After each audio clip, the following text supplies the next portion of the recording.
ಇವರು ಈಗ ಸದ್ಯಕ್ಕೆ ನಾನು CCTV ಫುಟೇಜನ್ನು ನೋಡ್ತೀನಿ. ಅಲ್ಲಿ ಎತ್ಕೊಂಡು ಹೋಗಿದ್ದು ಒಬ್ಬನ ಹೆಸರು ಗೊತ್ತಾಗಿದೆ. ಅವನ ಹೆಸರು ಫೈಂಡ್ ಔಟ್ ಮಾಡಿಕೊಂಡು ಅವ್ನಿಗೆ ಪರ್ಕೆ ಪೊಲೀಸ್ ಸ್ಟೇಷನ್ಗೆ ಕಂಪ್ಲೇಂಟ್ ಕೊಡ್ತೀನಿ. ಒಂದು ಐಟಮ್ ತೊಗೊಂಡೋಗಿದ್ದು ಸರ್ಚ್ ಮಾಡಿಸ್ತಾ ಇದ್ದೀನಿ. ಎಂತ ರಫೀಕ್ ಏನೋ ಇದೆ, ಇನ್ನೂ ಕಂಪ್ಲೇಂಟ್ ನೋಡ್ತೀನಿ ಯಾರು ಹೋಗಿದ್ದಾರೆ ಅಂತೇಳಿ. ಒಬ್ಬರು ಕಂಡಿದ್ದಾನೆ ರಫೀಕ್ ಅಂತ, ಅವ್ನಿಗೆ ನಾನು ಕಂಪ್ಲೇಂಟ್ ಕೊಡ್ತೀನಿ. ಸರ್ ನಮ್ಮಲ್ಲಿ KSF ಪೊಲೀಸ್ನವರು ಇದ್ದಾರೆ. ಅವ್ರನ್ನೆಲ್ಲ ಹೊರಗಡೆ ನಮ್ಮ ಜೈಲಿನ ಸುತ್ತಮುತ್ತಲು ಎಲ್ಲ ಕೂಡ ಅವರು ಡ್ಯೂಟಿ ಹಾಕಿದ್ದೀವಿ. ಅವ್ರಿಗೆ ನಿಮ್ಮ ಮುಂದೆ ಅವ್ರಿಗೆ ಇದೇ ರೀತಿ ಒಬ್ಬ ಡ್ಯೂಟಿಯಲ್ಲಿ ಇದ್ದ ಅವನು ಅಲ್ಲಿ ಇದ್ದುಕೊಂಡು ಅವ್ನಿಗೆ ಏನಾಗಿದೆ ಯಾವ ಥರ ಆಯಿತು ಅಂತ ನಾವು ತನಿಖೆ ಮಾಡ್ಲಿಕ್ಕೆ ಹೇಳ್ತಾ ಇದ್ದೀನಿ ಮೇಲಾಧಿಕಾರಿಗಳಿಗೆ. ಅವ್ನು ಕೈದಿ, ಅವನು ಒಳಗಡೆ ಇದ್ದವನು ಅಲ್ಲ. ಇದೇ ಮೊದಲು ಬಿಸಾಕ್ತಾ ಇರ್ತಾರೆ. ಬಿಸಾಕಿದ್ದು ಕಂಪ್ಲೇಂಟ್ ಕೊಟ್ಟಿದ್ದೀವಿ, ಎಲ್ಲ ಕೊಟ್ಟಿದ್ದೀವಿ. ಯಾವಾಗಲೂ ಅಲ್ಲಿ ಹಿಂದೆ ಮುಂದೆ ನಾವು ಪೊಲೀಸ್ ಹಾಕ್ತಾನೆ ಇದ್ದೀವಿ. ಅವರು ಕಣ್ಣು ತಪ್ಪಿಸಿ ಅವರು ಬಿಸಾಕ್ತಾ ಇದ್ದಾರೆ. ಅದನ್ನು ನಾವು ಪೊಲೀಸ್ ಸ್ಟೇಷನ್ ಕಂಪ್ಲೇಂಟ್ ಕೊಡ್ತಾ ಇದ್ದೀವಿ. ಸರ್ ಅದನ್ನು ನೋಡ್ತೇನೆ. ಈಗ ನಮ್ಮ ಇನ್ನೂ ಪೊಲೀಸ್ ಸ್ಟೇಷನ್ ಬಂದಿದ್ದಾರೆ. ಈಗ ಸದ್ಯ ತನಿಖೆ ಮಾಡ್ತೇನೆ ಅದನ್ನು ನೋಡ್ತೀನಿ. ಈಗ ಒಂದು ಹೇಳಿದರೆ ಈಗ ಕರೆದಾಗ್ತಾ ಬಂದಿದೆ, ಇನ್ನೂ ಸರ್ಚಿಂಗ್ ಮಾಡಿಲ್ಲ. ಸರ್ಚ್ ಮಾಡ್ತಾ ಇದ್ದೇನೆ, ಅಲ್ಲಿ ಮಾಡ್ತಾ ಹೇಳಿದ್ದೀನಿ. ನಮ್ಮವ್ರು ಸರ್ಚ್ ಮಾಡ್ತಾ ಇದ್ದಾರೆ. ಸರ್ಚ್ ಮಾಡಿ ಎಲ್ಲ ತನಿಖೆ ಆದಮೇಲೆ ನಾನು ರಿಪೋರ್ಟ್ ಕೊಡ್ತೀನಿ. ಮೇಡಮ್ ಈಗ ಸಿಗರೇಟ್ ಇಲ್ಲ ಬಿಡೋದಿಲ್ಲ. ಇಲ್ಲ ನಾ ಕೊಡ್ತೇವೆ. ಟೀ ಕೊಡ್ತೇವೆ. ಅವ್ರು ಎಕ್ಸ್ಟ್ರಾ ಮಾಡ್ಕೊಳ್ಳಿಕ್ಕೆ ಅದು ಮಾಡ್ಕೊಳ್ಳಿಕ್ಕೆ ಅವ್ರು ಪ್ರಯತ್ನ ಮಾಡ್ತಿರ್ತಾರೆ. ಅವರು ಅದನ್ನ ನೋಡಿ ಚೆಕ್ ಮಾಡ್ತಾನೆ. ಇವ್ರು ಒಂದು ನಿಮಿಷ ಅದನ್ನ ಪೂರ ತನಿಖೆ ಮಾಡಲಿಕ್ಕೆ, ನಮ್ಮ ತಪಾಸಣೆ ಮಾಡಲಿಕ್ಕೆ ಬಿಡಿ. ನಾನು ಅಲ್ಲಿ ಹೋಗಿ ನೋಡಿ ಕಂಪ್ಲೇಂಟ್ ಕೊಟ್ಟ ಮೇಲೆ ರಿಪೋರ್ಟ್ ಕೊಡ್ತಾ ಇದ್ದೀನಿ. ನಾನು ಈಗ ಪೊಲೀಸ್ ಕಂಪ್ಲೇಂಟ್ ಕೊಡ್ತೇನೆ ಅವ್ರಿಗೂ ರಿಪೋರ್ಟ್ ತೊಗೊಂಡು. ಅಲ್ಲ ಈಗ ಸದ್ಯಕ್ಕೆ ನಾನು ಅದು ಕಂಪ್ಲೇಂಟ್ ಸರ್ಚಿಂಗ್ ಮಾಡಿ ಅದು CCTV ಫುಟೇಜ್ ನೋಡಿಕೊಂಡು ಅದು ಕಂಪ್ಲೇಂಟ್ ಬರ್ಸ್ಕೊಂಡು ಕಂಪ್ಲೇಂಟ್ನ ಬರ್ಕೆ ಪೊಲೀಸ್ ಕೊಟ್ಟು ನಮ್ಮ ಮೇಲಾಧಿಕಾರಿ ಗಮನಕ್ಕೆ ತೊಗೊಂಬರ್ತೀನಿ. ನಾನು ಮುಂದಿನ ಕ್ರಮಕ್ಕಾಗಿ ವಾಪಸ್ತಾನೆ. ಸರಿಸುಮಾರು 2:15 ಗಂಟೆಗೆ 2:25ರಿಂದ 2:30 ಸಮಯದ ಹೊತ್ತಿಗೆ ನಾನು ಇಲ್ಲಿ ಮಂಗಳೂರಿನಲ್ಲಿರ್ತಕ್ಕಂಥ ಏನು ಜೈಲಿನ ಈ ಜೈಲ್ ರೋಡಲ್ಲಿ ಹೋಗ್ತಾ ಇರಬೇಕಾದ್ರೆ ಇಬ್ಬರು 2 ವೀಲರಲ್ಲಿ ನನ್ನ ಗಾಡಿಯ ಮುಂಭಾಗದಲ್ಲೇ 2 ಪೊಟ್ಟಣವನ್ನು, ಅಂದರೆ ಚಿಕ್ಕದಲ್ಲ ದೊಡ್ಡ ಗಾತ್ರದ 2 ಪೊಟ್ಟಣವನ್ನು ಹೊರಗಿನಿಂದ ಒಳಗೆ ಕಾಂಪೌಂಡ್ನ ಒಳಗಡೆ ಬಿಸಾಡಿದರು. ಬಿಸಾಡಿದಾಗ ಒಂದು ಸಲ ಅದು ಕೆಳಗೆ ಬಿತ್ತು, ಇನ್ನೊಂದು ಸಲ ಪುನಃ ಹೆಕ್ಕಿ ಒಟ್ಟಿಗೆ 3 ಸಲ ಅವರು ಬಿಸಾಡಿದ್ದಾರೆ. ಬಿಸಾಡಿದಂಥ ಸಂದರ್ಭದಲ್ಲಿ ನಾನು ಅವರು ಅಂದರೆ ಹೆದರಿಕೊಂಡೇ ಬಿಸಾಡಿದ್ರು. ಆಮೇಲೆ ಅವರು ಓಡಿ ಹೋದರು ಸ್ಕೂಟರಲ್ಲಿ, 2 ವೀಲರಲ್ಲಿ ಇದ್ದರು. ಆ 2 ವೀಲರಲ್ಲಿ ನನ್ನ ಫೋಟೋ ತೆಗೆಯುವಂತ ಹೇಳಿದರೆ ಆ 2 ವೀಲರಲ್ಲಿ ಯಾವುದೇ ನಂಬರ್ ಪ್ಲೇಟ್ ಇಲ್ಲ. ಅಂದರೆ ನಂಬರ್ ಪ್ಲೇಟ್ ಇತ್ತು, ಅದರಲ್ಲಿ ನಂಬರ್ ಇರಲಿಲ್ಲ, ಖಾಲಿ ಪ್ಲೇಟ್ ಮಾತ್ರ ಇಟ್ಟಿದ್ದಾರೆ, ವೈಟ್ ಕಲರ್ ಇದ್ದು. ಸೊ ಯಾವುದೇ ಪ್ಲೇಟ್, ನಾನು ಮತ್ತೆ ಸಹ ಅವರನ್ನು ಓವರ್ಟೇಕ್ ಮಾಡಿಕೊಂಡು ಅವರನ್ನು ಚೇಸ್ ಮಾಡ್ಕೊಂಡು ನಾನು ಎದುರುಗಡೆ ಹೋದೆ, ಮುಂದೆ ಹೋದಾಗ ಬಹುಶಃ ಏನೇ ಇರ್ಬೋದು, ಬಾಂಬ ಅಥವಾ ಗಾಂಜಾನ ಏನು ಅಂತ ಯಾರಿಗೆ ಗೊತ್ತು. ಸೊ ಹಾಗಿರುವಾಗ ನಾನು ಅವರನ್ನು ಓಡಿಸ್ಕೊಂಡು ಹೋದಾಗ ಬಹುಶಃ ನಾನು ಇನೋವಾ ಕಾರಲ್ಲಿದ್ದೆ. ಸೊ ನನಗೆ ಮತ್ತು ಅವರು 2 ವೀಲರಲ್ಲಿದ್ದು, ಅವರು ಓಣಿಯಲ್ಲಿ ಎಲ್ಲೆಲ್ಲೋ ಓಡಿ ಆಯಿತು. ಆದಷ್ಟು ನಾನು ಅವರನ್ನು ಹಿಂಬಾಲಿಸಿಕೊಂಡು ಹೋದಾಗ ನನಗೆ ಅವ್ರು ಸಿಗಲಿಲ್ಲ. ಸೊ ಅವರು ಹೋಗಿ ಆಯಿತು. ಹೋದ ಕೂಡಲೇ ನಾನು ವಾಪಸ್ ಇದೇ ಜಾಗಕ್ಕೆ ಬಂದಾಗ ಏನು ಅಂತ ಹೇಳಿದರೆ, ಬಹುಶಃ ಇಲ್ಲಿಯ ಒಬ್ಬರು ಪೊಲೀಸ್ ಇಲಾಖೆಯಿಂದ ಒಬ್ಬರು ಪೊಲೀಸ್ ಕೂಡ ಹೊರಗಡೆ ಇದ್ದಾರೆ. ನಾನು ಅವ್ರ ಹತ್ರ ಕೇಳಿದೆ, ನೀವು ಎಷ್ಟೊತ್ತಿಂದ ಇಲ್ಲಿ ಕೂತಿದ್ದೀರಂತ. ಆಗ ಅವರು ಹೇಳಿದ್ರು, ನಾನು 1.5 ಗಂಟೆಯಿಂದ ಕೂತಿದ್ದೇನೆ ಅಂತ. ಆಗ ನಾನು ಕೇಳಿದೆ, ಈಗ ನಿಮ್ಗೊಂದು 5 ನಿಮಿಷದ ಹಿಂದೆ ಇಲ್ಲಿಂದ ಬಿಸಾಡಿದ್ರಲ್ಲ, ನೀವು ನೋಡಲಿ. ಅವ್ರು ಹೇಳ್ತಾರೆ, ಇಲ್ಲ ನಾನು ನೋಡಲಿಲ್ಲ ಅಂತ ಹೇಳ್ತಾರೆ. ಇದು ಎಂತಂತ ನನಗೆ ಅರ್ಥ ಆಗಿದೆ. ಯಾಕಂತೇಳಿ ಇದೇ ಸೇಮ್ ಇನ್ಸಿಡೆಂಟ್ ನಾನು ಮಂಗಳೂರು ಮಹಾನಗರ ಪಾಲಿಕೆ ಮೇಯರ್ ಆಗಿದ್ದಂಥ ಸಂದರ್ಭದಲ್ಲಿ ಬಹುಶಃ 2017ರಲ್ಲಿ ಸೇಮ್ ಇನ್ಸಿಡೆಂಟ್ ಆಗಿದೆ. ಇದೇ ರೀತಿಯನ್ನು ಒಳಗಡೆ ಆವಾಗ ಚಂದ್ರಶೇಖರ್ ಕಮಿಷನರ್ ಇದ್ದರು. ಸೊ ಆವಾಗ ನಾನು ಇದನ್ನು ಹೇಳಿದ್ದೆ, ಇದೇನು ಅಂತ ಹೇಳಿದೆ ನಿರಂತರ. ಆವಾಗ ಅವರು ಹೌದು ಅದು ಅದರಲ್ಲಿ ಗಾಂಜಾ ಅಮಲು ಪದಾರ್ಥ ಇತ್ತು ಅಂತೇಳಿ ಅವರು ಒಪ್ಕೊಂಡ್ರು. ಯಾಕಂತೇಳಿದರೆ ಈಗ ಅವರು ಸಹ ಹಾಗೆ ಒಳಗಡೆ ಏನು ಅದರಲ್ಲಿ CCTV ಫುಟೇಜಲ್ಲಿ ರೆಕಾರ್ಡ್ ಆಗಿದೆ, ಇಬ್ಬರು ಬಿಸಾಡಿದ್ದು ಹೌದು ಅಂತೇಳಿ ಅವರು ಒಪ್ಪಿಕೊಂಡಿದ್ದಾರೆ. ಅದರ ಹಿಂದುಗಡೆ ನನ್ನ ಕಾರ್ ಇತ್ತು ಅಂತೇಳಿ ಕೂಡ ಒಪ್ಪಿಕೊಂಡಿದ್ದಾರೆ. ಈಗ ಏನು ಅಂತೇಳಿದರೆ, ಬಹುಶಃ ನಾವು ಸಾರ್ವಜನಿಕವಾಗಿ ಇದನ್ನು ನಾವು ಅಥವಾ ನಮಗೇನು ಅಂತೇಳಿದರೆ ಎಲ್ಲರೂ ಯಾರೇ ಆಗ್ತಿದ್ರು ಈಗ ಸೀದಾ ಹೋಗ್ತಿದ್ರು, ನಮಗೆ ಯಾಕೆ ಬೇಕು ಅಂತ. ಇದು ನನಗೆ ಹಿಂದೊಮ್ಮೆ ಅನುಭವ ಆದಿದ್ದರಿಂದ ನಾನು ಸ್ವಲ್ಪ ಅಲರ್ಟ್ ಆದೆ. ಇದು ಇದೇ ಇರಬೇಕು, ಪುನಃ ನಾನು ನಿಲ್ಲಿಸಿ ಅವರನ್ನು ಓಡಿಸಿಕೊಂಡು ಬಂದು ಇದು ಸಾಮಾನ್ಯ ಜನರು ಇಲ್ಲಿ ಹೋಗ್ತಾ ಬರ್ತಾ ಇರ್ತಾರೆ, ಯಾರು ಅದನ್ನು ಮೈಂಡ್ ಮಾಡೋದಿಲ್ಲ.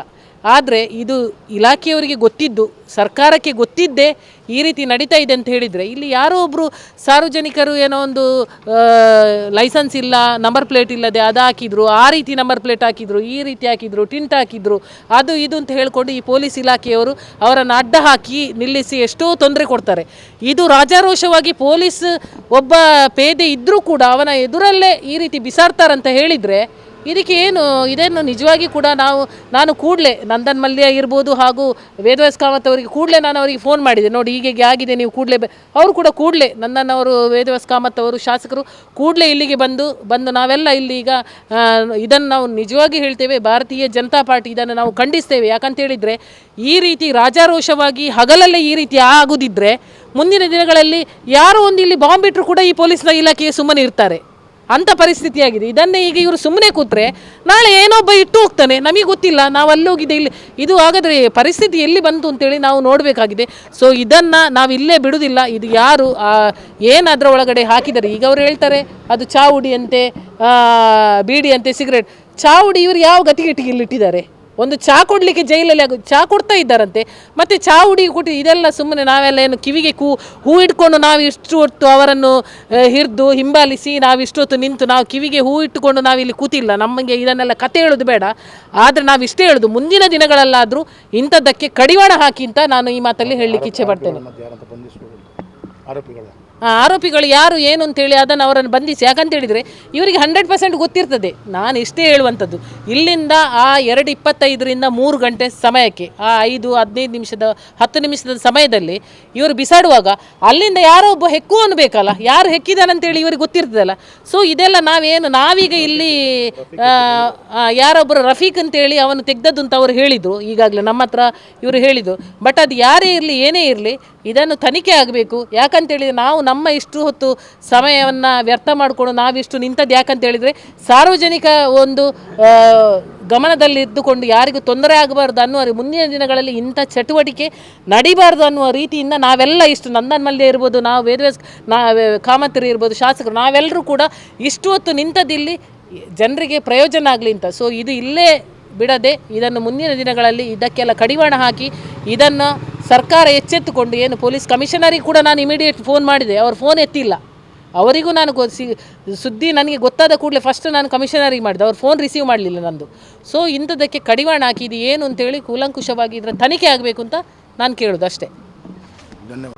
ಇವತ್ತು ಮಧ್ಯಾಹ್ನ ಸರಿಸುಮಾರು 3:15 ಗಂಟೆ ಹತ್ರ ಮಂಗಳೂರಿನ ಹೃದಯ ಭಾಗದಲ್ಲಿರುವಂಥ ಜೈಲ್ ರೋಡ್ನಲ್ಲಿ ಯಾರೋ ಒಬ್ಬರು 2 ಜನ ಹುಡುಗರು ನಂಬರ್ ಪ್ಲೇಟ್ ಇಲ್ಲದಂಥ ಒಂದು ದ್ವಿಚಕ್ರ ವಾಹನದಲ್ಲಿ ಬೇರೆ ಬೇರೆ ಅಮಲು ಪದಾರ್ಥಗಳನ್ನು ಇಟ್ಟುಕೊಂಡು ಜೈಲಿನ ಒಳಗಡೆ ಪ್ರದೇಶದಲ್ಲಿ ಬಿಸಾಡುವಂಥ ಪ್ರಕ್ರಿಯೆಗಳನ್ನು ವಾಹನದಲ್ಲಿ ಹೋಗ್ತಾ ಇರುವಂಥ ನಮ್ಮ ಮಾಜಿ ಮೇಯರ್ ಆಗಿರುವಂಥ ಕವಿತಾ ಸನಿಲ್ ಅವರು ಕಂಡು ಏನಾಗಿದೆ ಅಂತೇಳುವಂಥದ್ದನ್ನು ಗಮನಿಸಿಕೊಂಡು ಆ ದ್ವಿಚಕ್ರ ವಾಹನದವರನ್ನು ಹಿಂಬಾಲಿಸಿಕೊಂಡು ಹೋದಾಗ ಅವರು ಬೇರೆ ಬೇರೆ ಜಾಗದಲ್ಲಿ ಹೋಗಿ ಓಣಿ ಪ್ರದೇಶದಲ್ಲಿ ತಪ್ಪಿಸ್ಕೊಂಡು ಹೋಗಿದ್ದಾರೆ.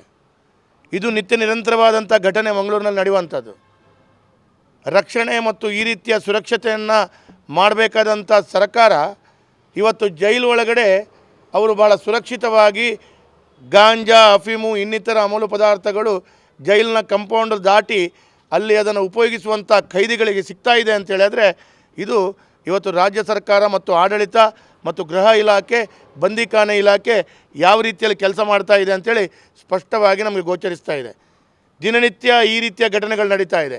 ಈ ಘಟನೆಗಳು ನಡೆದ ನಂತರ ಪೊಲೀಸ್ ಇಲಾಖೆ ಮತ್ತು ನಮ್ಮ ಬಂದಿಖಾನೆ ಇಲಾಖೆಯವರು ಒಂದು 2 ಸಿಬ್ಬಂದಿಗಳನ್ನು ಅಲ್ಲಿ ಹೊರಗಡೆ ನೇಮಿಸ್ತಾರೆ. ನೇಮಿಸಿದ ನಂತರ ಆ ಸಿಬ್ಬಂದಿಗಳಲ್ಲಿ ಕೂತಿರುವಾಗಲೇ ಬಂದು ಬಿಸಾಡುವಂಥ ಪ್ರಕ್ರಿಯೆಗಳು ನಡೀತಾ ಇದೆ ಅಂತೇಳಿ ಆದರೆ ಈ ಖೈದಿಗಳು ಎಷ್ಟರ ಮಟ್ಟಿಗೆ ತಮ್ಮ ಅಟ್ಟಹಾಸವನ್ನು ಮರೆದಿದ್ದಾರೆ. ಆ CCTV ಜೈಲಿನ ಒಳಗಿನ CCTV ಫುಟೇಜಲ್ಲಿ ಈ ರೀತಿಯ ಪೊಟ್ಟಣಗಳನ್ನು ಬಿಸಾಡಿದ್ದನ್ನು ಸ್ಪಷ್ಟವಾಗಿ ಜೈಲಿನ ಸೂಪರ್ಡೆಂಟ್ ಅವರು ಕಂಡು ಈಗ ಮಾಧ್ಯಮದ ಎದುರುಗಡೆ ಅದು ಪೊಟ್ಟಣ ಬಂದದ್ದು ನಮ್ಮ CCTVಯಲ್ಲಿ ಕಾಣ್ತಾ ಇದೆ. ಆ CCTVಯಲ್ಲಿ ಆ ಪೊಟ್ಟಣ ಬಿಸಾಡಿದಂಥ ಹಿಂಭಾಗದಲ್ಲಿ ಮಾಜಿ ಮೇಯರ್ ಅವರ ಕಾರು ಕೂಡ ಬರ್ತಾ ಇರುವಂಥದ್ದನ್ನು ಕಾಣ್ತದೆ ಅಂಥೇಳಿ ಸ್ಪಷ್ಟವಾಗಿ ಹೇಳ್ತಾ ಇದ್ದಾರೆ. ಹಾಗಾಗಿ ಇವತ್ತು ಮಾಜಿ ಮೇಯರ್ ಅವರು ಕವಿತಾ ಸನಿಲ್ ಅವರು ಅದನ್ನು ಕಂಡರು, ಗಮನಕ್ಕೆ ತಗೊಂಬಂದರು, ಮಾಧ್ಯಮದ ಗಮನಕ್ಕೆ ತರ್ತಾ ಇದ್ದಾರೆ, ಅಧಿಕಾರಿಗಳ ಗಮನಕ್ಕೆ ತರ್ತಾ ಇದ್ದಾರೆ. ಈಗ ಸೂಪರ್ಡೆಂಟ್ ಹತ್ರ ಮತ್ತು ಜೈಲರ ಹತ್ರ ವಿಷಯವನ್ನು ತಿಳ್ಕೊಂಡಾಗ ಅಚ್ಚರಿಯ ಬೆಳವಣಿಗೆಗಳು ನಡೀತಾ ಇದೆ. ಕಳೆದ 1 ತಿಂಗಳಿಂದ ಈ ರೀತಿಯ ಬೇರೆ ಬೇರೆ ಅಮಲು ಪದಾರ್ಥಗಳು ಜೈಲು ಕಾಂಪೌಂಡ್ ಒಳಗಡೆ ಬಿಸಾಡೋದು ಸರಿಸುಮಾರು 30ಕ್ಕೂ ಅಧಿಕ ಕಂಪ್ಲೇಂಟ್ ಜೈಲ್ ಇಲಾಖೆಯಿಂದ, ಬಂದಿಖಾನೆ ಇಲಾಖೆಯಿಂದ ಪೊಲೀಸ್ ಇಲಾಖೆಗೆ ಅವರು ಕಂಪ್ಲೇಂಟ್ ಕೊಟ್ಟಿದ್ದಾರೆ, ಅದರ ತನಿಖೆ ನಡೀತಾ ಇದೆ ಅಂತ ಹೇಳ್ತಾ ಇದ್ದಾರೆ. ಇವತ್ತು ತನಿಖೆ ಯಾವ ರೀತಿಯಲ್ಲಿ ಮಾಡ್ತಾ ಇದ್ದಾರೆ ರಾಜ್ಯ ಸರ್ಕಾರ ಗೊತ್ತಿಲ್ಲ. ಆದರೆ ಇದು ದಿನನಿತ್ಯ ಇದರ ಹಟ್ಟಹಾಸಗಳು ಎಷ್ಟರ ಮಟ್ಟಿಗೆ ಆಗಿದೆ ಅಂತ ಹೇಳಿದ್ರೆ, ಎಲ್ಲ ಈ ರೀತಿಯ ಅಮಲು ಪದಾರ್ಥ, ಗಾಂಜಾ, ಡ್ರಗ್ಸ್ಗಳನ್ನು ದಿವಸಕ್ಕೆ ಹಲವಾರು ಸಂದರ್ಭದಲ್ಲಿ ಒಳಗಡೆ ಬಿಸಾಡುವಂಥದ್ದು. ಆ ಸರಿಯಾದ 3:30 ಗಂಟೆಗೆ ಅದು ಒಳಗಡೆಯಿಂದ ಯಾರು ಹೆಕ್ಕಿಕೊಂಡು ಹೋಗ್ತಾರೆ, ಇದು ಎಲ್ಲವನ್ನು ದಾಖಲೆಗಳನ್ನು ಕೊಂಡಾಗ ಯಾರು ಇದನ್ನು ಮಾಡ್ತಾರೆ, ಅಂಥ ಕೈದಿಗಳನ್ನು ಇಲ್ಲಿಂದ ಬೇರೆ ದೊಡ್ಡದಾದ ಜೈಲುಗಳು ಬೇರೆ ಬೇರೆ ಕಡೆಗಳಲ್ಲಿ ಅವರನ್ನು ಇಲ್ಲಿಂದ ಶಿಫ್ಟ್ ಮಾಡಬೇಕು. ಇಲ್ಲಾಂದರೆ ಈ ರೀತಿಯ ಚಟುವಟಿಕೆಗಳು ನಿರಂತರ ಆಗ್ತಾ ಇರ್ತಾರೆ.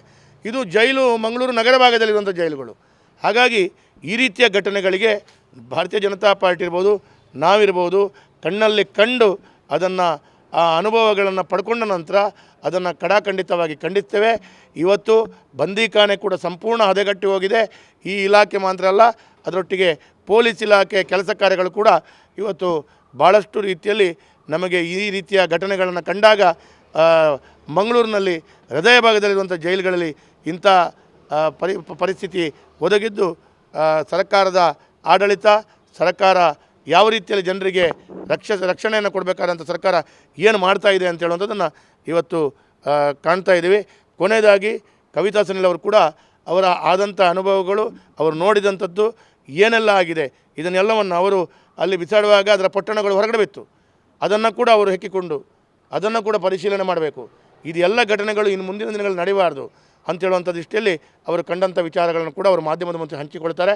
ಒಟ್ಟಾರೆ ಇದನ್ನು ನಾನಿರ್ಬೋದು, ಭಾರತೀಯ ಜನತಾ ಪಾರ್ಟಿ ಇರ್ಬೋದು, ನಾವೆಲ್ಲರೂ ಇದನ್ನು ಖಂಡಿಸ್ತೇವೆ.